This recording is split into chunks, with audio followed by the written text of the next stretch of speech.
Zach Townsend, freshman. Jaquan Edwards, sophomore. Tyron Lewis, sophomore. Warren Williams, sophomore. Wesley Williams, sophomore. Derek Briscoe, junior. Dayon Cole, junior. Jamal Harris, junior. Micah Poole, junior. DJ Johnson Bay, senior. Alex Cooley, senior. Zach Owens, senior. Tion Scanlon, senior. Nike Sabandi, senior.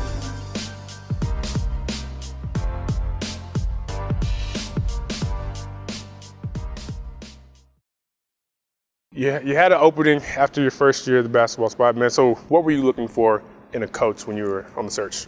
Well, we had an opening, and we had an opening for a head coach of a really talented basketball team. We knew we needed to get the right guy to be able to bring the team together, to be able to get to the ultimate goal of winning a state title. So that's what we set out to do. You start hearing all this buzz like, oh, who might be the coach? Who might be the coach? Everybody have their opinions on who should be the coach again, and people talking. I got to hearing Chris Hawkins. I'm like, I don't really know too much about this guy.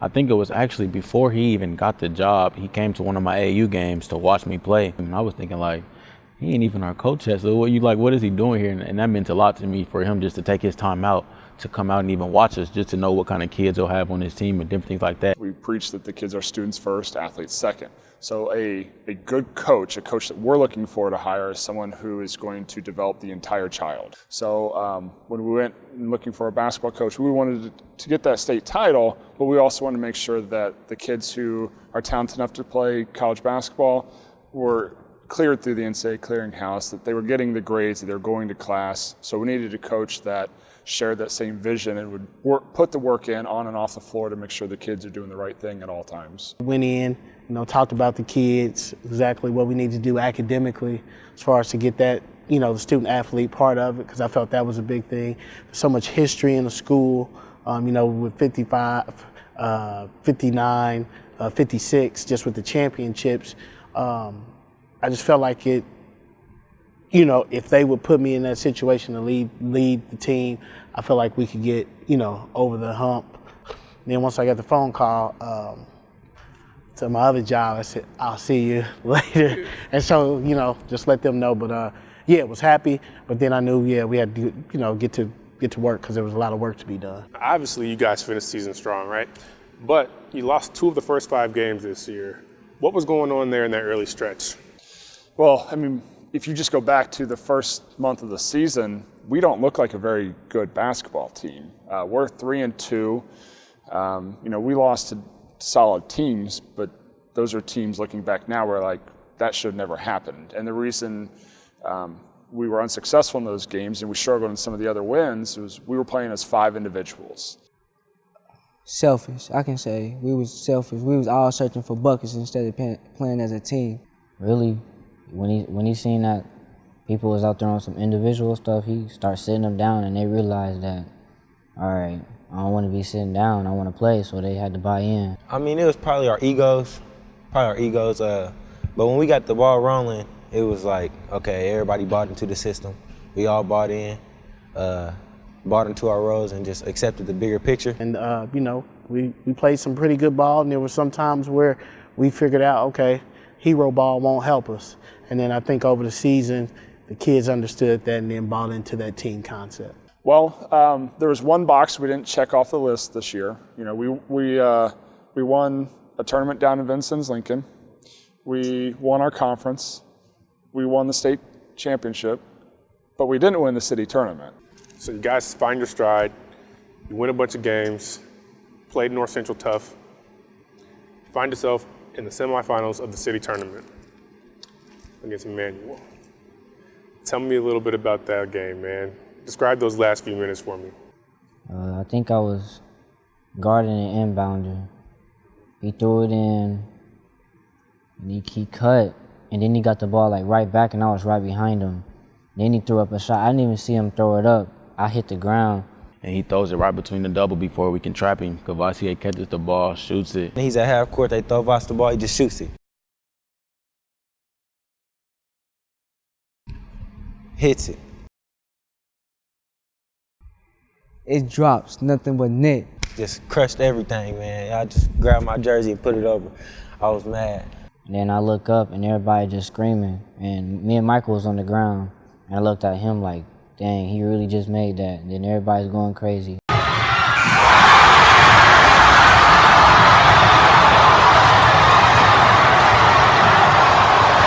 And then I'm just standing there like, what? Just to end heartbroken moment on the buzzer beater, man. Like, it just had to be the city because we wanted to win the city and the state, but they took it away from us and it just hurt. That loss hurt everybody on the team, even if they wasn't in the game, it hurt. So we took it personal and just was like, we can't lose like that no more. We gotta beat people by 10, 20, 15, we gotta get up. We feel like we should have never lost, so we feel like we had to prove a point. Because everybody was like really down us all, they're not really that good, and nothing like that. We had to prove a point. Never again. That's what we said, never again. If it ever come down to that moment, we gotta tighten up and play tough D. You know, it was a learning experience, and I think we needed that.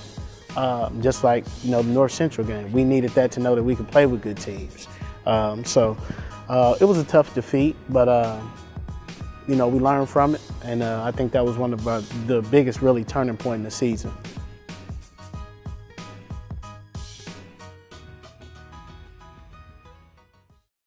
Won the sectional.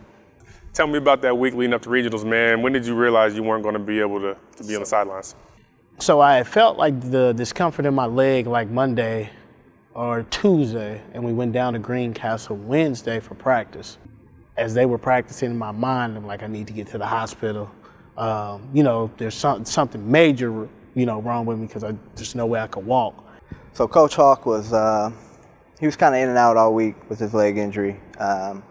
We went up to Greencastle on Wednesday for our shoot around, and I think at that day kind of knew it was pretty serious. Then Friday, came to work, left immediately, maybe 2:25, then just went to the hospital then. So I get to the hospital, you know, they're like, you know, this is a major situation. You know, I don't think you're going anywhere. So already in my mind, it was like, we got to win this for him. Because I know he want to come back and coach. So we was prepared. Coach K had us very prepared on, let's get these 2 wins so Coach can come back and do what he do best, and that's coaching. So how did that role fall upon you specifically to lead the group without Coach Hawkins? I think it was just my experience. I think, you know, when I was at George Washington my first year, I had some head coaching experience. I was a head JV and freshman coach.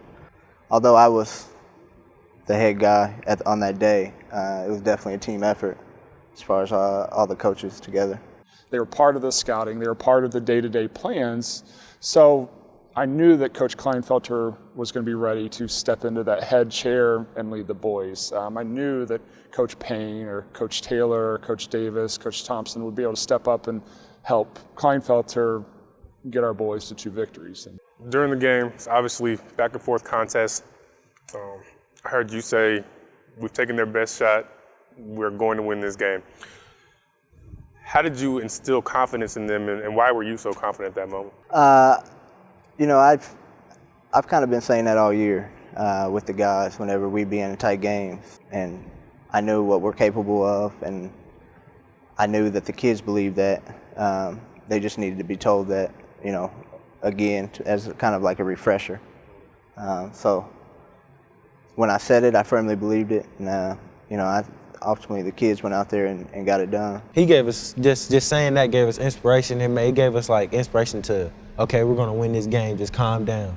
Because I think everybody was just worked up like, oh, we need to score, and we need to get a stop. He's like, just calm down, we're gonna win this game. Just stay on the straight path. But we just had to stick together. When like going on individual stuff, we had to stick together, and we stuck together and we pulled it out. I was just elated, like when he said, yeah, they won. And then they brought in like a Diet Pepsi. I was like, here, congratulations. And then it was like, you'll leave tomorrow. So I was like, cool. At guard, 6'1" senior, number 2, Deion Scanlon. At guard, 5'10" senior, number 3, Alex Cooley. At guard, 6'4" 2'2" junior, number 5, Jamal Hillis. At guard, 6'4" senior, number 22, Mikey Sabandi. And at goal, the 6'4" junior, number 11, Derek Crispus. Head coach of the 24 Tigers, Mr. Hawkins. Tion, he stepped up and played big. He had 24. He hit some big shots. I used to always say this. I said, how many people was at the game? They were like, it was fat. I said, this is what I always say. I couldn't hear nobody. I couldn't hear nobody. I was so locked in. And then with them buckets, I was just in the moment. My team set me up, getting nice shots going off, run the right plays. So it was all about winning at the end of the day. You know, the third quarter was just Nike came alive, and that's what big-time players do. And, you know, he did what he needed to do to keep us in the game right there. One of the coaches on our coaching staff was like, look, he pulled everybody in the huddle and was like, we're not going to have practice tomorrow, regardless if we win or if we lose. So regardless of what everybody, drop your egos, everything, and leave it all on the court. So at that point, I was like, we could lose this game, and I didn't want to lose, like, in my senior year with a loss. So I just started having to, I was like, okay, I got to hit some shots. I got to step up because my team needs me, you know? So I think I hit a 3, and then I hit an and 1-3 the next possession. I just got rolling from there. They didn't panic. They didn't panic. They stuck to their game plan, and they hung in there. And that's what happens when you say, well, you know, it's not over till it's over. They hit a free throw, tied at 71. Man, take me through that play. You know what I'm talking about, man. Before we came out of the huddle, when Coach drew up the play, Tion, he got fouled out. So he was looking at me, he was like, show me something. I was like, all right, I got you. The Nike lifted, it was wide open. Once again, you know, Cooley just takes a shot, which, you know, he's a senior. I have tremendous faith in him. He's our leading three-point shooter. When Cooley shot the ball came off the side of the rim. I seen it coming off. I'm really good with timing stuff off the rim because usually they be tip dunks and stuff like that. So I just timed it right. He catches, put it back up. He scores. And then we celebrated.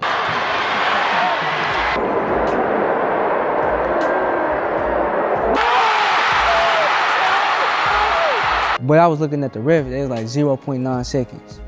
I'm like, y'all, it can't be a manual again. No manual, we don't need that, lock in. And then, you know, 0.9 seconds, kind of go back to manual, like, hey, we're not having this happen on the biggest stage. And, you know, they threw it down there, we got a deflection, Jamal gets the ball, and then the game's over, man. It's just crazy that, you know, state champions. It was amazing. The feeling was just amazing. Like, to end my high school year at the top, I told my teammates I wouldn't cry or nothing like that, but it brought tears to my eyes, honestly. Well, the coach, got to give him credit. I'm sure he's calm like Coach Ray Cole. You know, we were talking about coaches. Coach got to set that example. If you're a little nervous and scared, your players will pick up on that too. So I'm sure inside he was, it's wonderful. You never get too old to be able to relate. I could see myself out there again, vicariously. So we were living it all over again through them. That's what life is all about, that energy. Those guys, you know, I just said that this was their day, and they were supposed to win that basketball game. The coach had a mindset, just stay on course. And those guys really played, they really played well. I was proud of every one of them. Felt like a big old dream. It just felt unreal. It didn't really like get on to me till like later that night. Like we really just won. But that's what a champion's all about. Sometimes you're down, but you can't give up. You got to go fight hard. But they fought hard and won because they had the better team. You met the challenge. I think it was going good out there. I realize that. That's what happens in basketball, in all sports. But you stayed in there and you fought hard. Coach, congratulations. Thank you. And how about them Tigers?